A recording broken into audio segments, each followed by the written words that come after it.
ನಮಸ್ತೆ ವೀಕ್ಷಕರೇ, Indian YouTuber ರೇಣು ಚಾನೆಲ್ಗೆ ಸ್ವಾಗತ. ಪಕ್ಕದಲ್ಲಿರೋ ಬೆಲ್ ಐಕಾನ್ ಒತ್ತಿ ಮುಂಬರುವ ವಿಡಿಯೋಗಳನ್ನು ಮುಂಚಿತವಾಗಿ ನೋಡಿ. ನಾನು ಇವತ್ತು ಸಾಸ್ ಪ್ಯಾನ್ನಿಂದ ಮನೆಯಲ್ಲಿ ಈಸಿಯಾಗಿ ಕೇಕನ್ನು ಹೇಗೆ ಮಾಡೋದಂತ ಕೊಡ್ತಾ ಇದ್ದೀನಿ. ಕೇಕ್ ತುಂಬ ಸಾಫ್ಟಾಗಿ ಸ್ಪಾಂಜಿಯಾಗಿ ಬರುತ್ತೆ. ನೀವು ಕೂಡ ಇದನ್ನು ಈಸಿಯಾಗಿ ಮನೆಯಲ್ಲಿ ಮಾಡ್ಬೋದು. ತುಂಬಾ ಸಾಫ್ಟಾಗಿ ಬರುತ್ತೆ. ನೀವು ಬೇಕರಿ ಥರ ಇರುವ ಕೇಕ್ ರೀತಿಯಲ್ಲಿ ಸಾಫ್ಟಾಗಿ ಸ್ಪಾಂಜಿಯಾಗಿ ಬರುತ್ತೆ. ನೀವು ಕೂಡ ಇದನ್ನು ಮಾಡ್ಬೋದು. ಹಾಗಾದರೆ ಮಾಡೋಣ ಬನ್ನಿ. ನಾನು ಇಲ್ಲಿ 2 ಕಪ್ ಅಷ್ಟು ಮೈದಾ ಹಿಟ್ಟನ್ನು ತಗೊಂಡಿದ್ದೀನಿ ಈ ಕಪ್ಲಿಂದ. ಈಗ 1 ಕಪ್ ಅಷ್ಟು ಸಕ್ಕರೆ ಪೌಡ್ರನ್ನ ತಗೊಂಡಿದ್ದೀನಿ.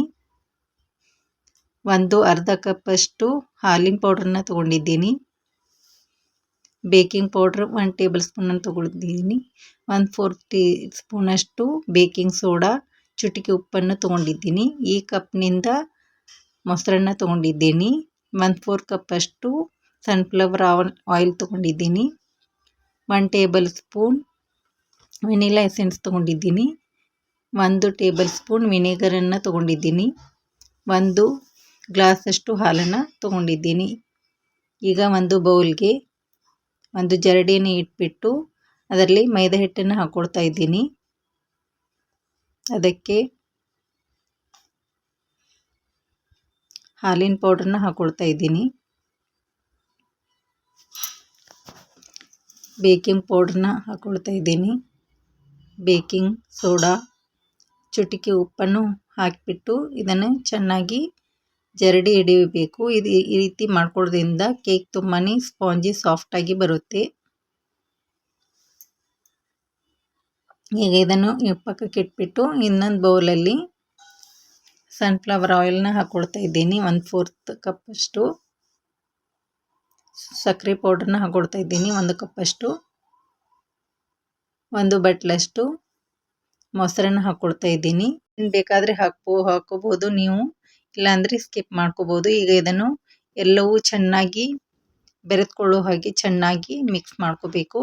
ಈಗ ಈ ರೀತಿ ತೋರಿಸ್ತಿರೋ ಹಾಗೆ ಈ ರೀತಿ ಚೆನ್ನಾಗಿ ಮಿಕ್ಸ್ ಮಾಡ್ಕೊಳ್ತಾ ಈ ರೀತಿ ಮಾಡ್ಕೋಬೇಕು.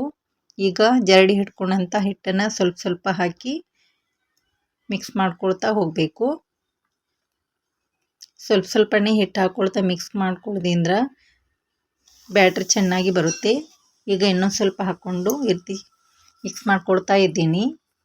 ಈಗ ಇದಕ್ಕೆ ಸ್ವಲ್ಪ ಹಾಲನ್ನು ಹಾಕಿಬಿಟ್ಟು ಮಿಕ್ಸ್ ಮಾಡ್ಕೋತಾ ಹೋಗಬೇಕು. ಈ ರೀತಿ ಚೆನ್ನಾಗಿ ಮಿಕ್ಸ್ ಮಾಡ್ಕೊಳ್ತಾ ಓವರಾಗಿ ಮಿಕ್ಸ್ ಮಾಡ್ಕೊಳ್ಬಾರ್ದು. ಈಗ ಉಳಿದಂಥ ಜರಡಿ ಹಿಡ್ಕೊಂಡಂಥ ಹಿಟ್ಟನ್ನು ಇದರಲ್ಲಿ ಹಾಕ್ಕೊಂಡಿದ್ದೀನಿ. ಈಗ ಇನ್ನೊಂದು ಸ್ವಲ್ಪ ಹಾಲನ್ನು ಹಾಕಿಬಿಟ್ಟು ಈಗ ಒಂದೇ ಡೈರೆಕ್ಷನಲ್ಲಿ ಮಿಕ್ಸ್ ಮಾಡ್ಕೊಳ್ತಾ ಹೋಗಬೇಕು. ಈಗ ಇನ್ನೊಂದು ಸ್ವಲ್ಪ ಹಾಲನ್ನು ಹಾಕ್ಕೊಳ್ತಾ ಈಗ ಕೇಕ್ ಬ್ಯಾಟರ್ನ ಈ ರೀತಿ ಚೆನ್ನಾಗಿ ಡೈರೆಕ್ಷನಲ್ಲಿ ತಿರುಗಿಸ್ಕೊಳ್ತಾ ಹೋಗಬೇಕು. ಹೀಗೆ ಮಾಡ್ಕೊಳ್ಳೋದ್ರಿಂದ ಬ್ಯಾಟ್ರಿ ಚೆನ್ನಾಗಿ ಬರುತ್ತೆ. ಈಗ ಇದಕ್ಕೆ 1 ಟೇಬಲ್ ಸ್ಪೂನ್ ಅಷ್ಟು ವೆನಿಲಾ ಎಸೆನ್ಸನ್ನು ಹಾಕಿಬಿಟ್ಟು ಅದನ್ನು ಚೆನ್ನಾಗಿ ಮಿಕ್ಸ್ ಮಾಡ್ಕೋಬೇಕು. ರಿಬ್ಬನ್ ಕನ್ಸಿಸ್ಟೆನ್ಸಿಯಲ್ಲಿ ಈ ರೀತಿ ಬ್ಯಾಟರ್ನ ರೆಡಿ ಮಾಡ್ಕೋಬೇಕು.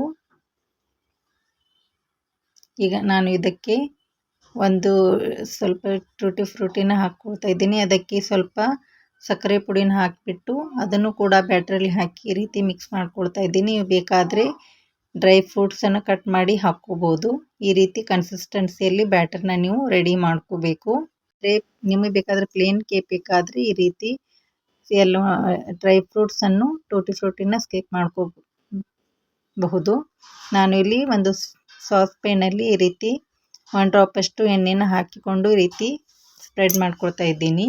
ಈಗ ಇದಕ್ಕೆ ಬಟರ್ ಪೇಪರ್ನ ಹಾಕ್ಕೊಳ್ತಾ ಇದ್ದೀನಿ. ಈಗ ಇದಕ್ಕೂ 1 ಡ್ರಾಪ್ ಅಷ್ಟು ಎಣ್ಣೆನ ಹಾಕಿಬಿಟ್ಟು ಇದಕ್ಕೂ ಕೂಡ ಎಲ್ಲ ಕಡೆ ಸ್ಪ್ರೆಡ್ ಮಾಡ್ಕೋಬೇಕು.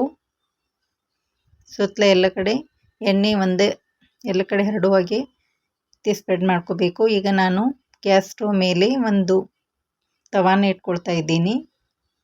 ಈಗ ಬ್ಯಾಟ್ರಿಗೆ 1 ಟೇಬಲ್ ಸ್ಪೂನ್ ಅಷ್ಟು ವಿನೆಗರ್ನ ಹಾಕ್ಕೊಳ್ತಾ ಇದ್ದೀನಿ. ವಿನೆಗರ್ನ ಹಾಕ್ಕೊಳ್ಳೋದ್ರಿಂದ ಕೇಕ್ ತುಂಬಾ ಸಾಫ್ಟಾಗಿ ಬರುತ್ತೆ. ನೀವು ಬೇಕಾದರೆ ಹಾಕ್ಕೋಬೋದು, ಇಲ್ಲಾಂದರೆ ಸ್ಕಿಪ್ ಮಾಡ್ಕೋಬಹುದು.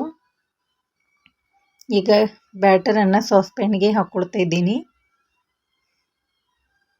ಈ ರೀತಿ ಹಾಕಿಬಿಟ್ಟು ಮೇಲೆ ಟೂಟಿ ಫ್ರೂಟಿನ ಹಾಕ್ಕೊಳ್ತಾ ಇದ್ದೀನಿ. ನೀವು ಬೇಕಾದರೆ ಡ್ರೈ ಫ್ರೂಟ್ಸ್ನ ಹಾಕೋಬೋದು, ಇಲ್ಲಾದರೆ ಸ್ಕಿಪ್ ಮಾಡ್ಕೋಬೋದು. ಈಗ ಇದನ್ನು ಟ್ಯಾಪ್ ಮಾಡ್ಕೋಬೇಕು. ಏರ್ ಬಬಲ್ಸ್ ಬರಬಾರ್ದು, ಈ ರೀತಿ ಟ್ಯಾಪ್ ಮಾಡ್ಕೋಬೇಕು. ಈಗ ನಾನು ಇಲ್ಲಿ 10 ನಿಮಿಷ ತವಾನ ಪ್ರೀಹೀಟ್ ಮಾಡ್ಕೊಂಡಿದ್ದೀನಿ. ಈಗ ಇದನ್ನು ಒಂದು ಮುಚ್ಚಳ ಮುಚ್ಚಿಬಿಟ್ಟು ಒಂದು 45 ನಿಮಿಷ ಬೇಕ್ ಮಾಡ್ಕೋಬೇಕು. ಓವನ್ನಲ್ಲಿ ಇಡೋದಾದರೆ 180 ಡಿಗ್ರಿಯಲ್ಲಿ 10 ನಿಮಿಷ ಪ್ರೀಹೀಟ್ ಮಾಡಿಕೊಂಡು 45 ನಿಮಿಷ ಬೇಕ್ ಮಾಡ್ಕೋಬೇಕು.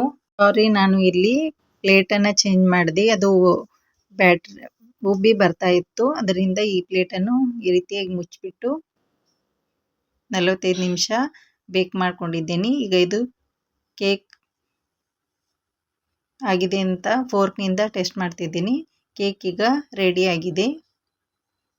ಈಗ ಇದನ್ನು ತೆಗೆದುಬಿಟ್ಟು ಒಂದು ಬಟ್ಟೆನ ಮುಚ್ಚಿಬಿಟ್ಟು ಒಂದು ಅರ್ಧ ತಾಸು ತಣ್ಣಗಾಗಲು ಬಿಡಬೇಕು. ಈಗ ನೋಡಿ, ಸಾಸ್ ಪ್ಯಾನ್ನಲ್ಲಿ ಸಾಫ್ಟ್ ಆದಂಥ ಕೇಕ್ ರೆಡಿಯಾಗಿದೆ. ನೀವು ಕೂಡ ಇದನ್ನು ಮನೆಯಲ್ಲಿ ಈಸಿಯಾಗಿ ಮಾಡ್ಕೋಬೋದು. ಎಷ್ಟು ಸಾಫ್ಟಾಗಿ ಬಂದಿದೆ ಅಂತ ನೋಡಿ. ಈಗ ಚಾಕುವಿನ ಸಹಾಯದಿಂದ ಇದನ್ನು ಕಟ್ ಮಾಡಿ ತೋರಿಸ್ತಾ ಇದ್ದೀನಿ. ಹೇಗೆ ಬಂದಿದೆ ಅಂತ ನಿಮಗೆ ಗೊತ್ತಾಗುತ್ತೆ. ಎಷ್ಟು ಸಾಫ್ಟಾಗಿ ಸ್ಪಾಂಜಿಯಾಗಿ ಬಂದಿದೆ ಅಂತ ನೋಡ್ರಿ. ಎಷ್ಟು ಸಾಫ್ಟಾಗಿ ಬಂದಿದೆ. ನೀವು ಕೂಡ ಇದನ್ನು ಮನೆಯಲ್ಲಿ ಈಸಿಯಾಗಿ ಮಾಡ್ಕೋಬೋದು. ಬೇಕರಿ ಸ್ಟೈಲಲ್ಲಿ ಈ ರೀತಿ ಮಾಡ್ಕೋಬೋದು. ತುಂಬಾ ಸೂಪರಾಗಿ ಬರುತ್ತೆ. ನೀವು ಕೂಡ ಇದನ್ನು ಒಮ್ಮೆ ಮನೆಯಲ್ಲಿ ಟ್ರೈ ಮಾಡಿ, ಹೇಗೆ ಬಂದಿದೆ ಅಂತ ಕಾಮೆಂಟ್ ಮಾಡಿ. ಈ ರೆಸಿಪಿ ಒಂಚೂರು ಇಷ್ಟ ಆದರೆ ನನ್ನ ಚಾನೆಲ್ಗೆ ಲೈಕ್ ಮಾಡಿ, ಶೇರ್ ಮಾಡಿ, ನಿಮ್ಮ ಫ್ಯಾಮಿಲಿ ಫ್ರೆಂಡ್ಸ್ಗೆ ಶೇರ್ ಮಾಡಿ. ಇನ್ಸ್ಟಾಗ್ರಾಮ್ನಲ್ಲಿ ಲಿಂಕ್ ಕೊಟ್ಟಿರ್ತೀನಿ, ಅಲ್ಲಿ ಹೋಗಿ ನಾನು ಫಾಲೋ ಮಾಡ್ಬೋದು. ಲೈಕ್ ಮಾಡಿ, ಶೇರ್ ಮಾಡಿ, ನನ್ನ ಚಾನೆಲ್ಗೆ ಸಬ್ಸ್ಕ್ರೈಬ್ ಆಗಿ. ಮತ್ತೊಂದು ವಿಡಿಯೋದಲ್ಲಿ ಸಿಗೋಣ. Thank you for watching.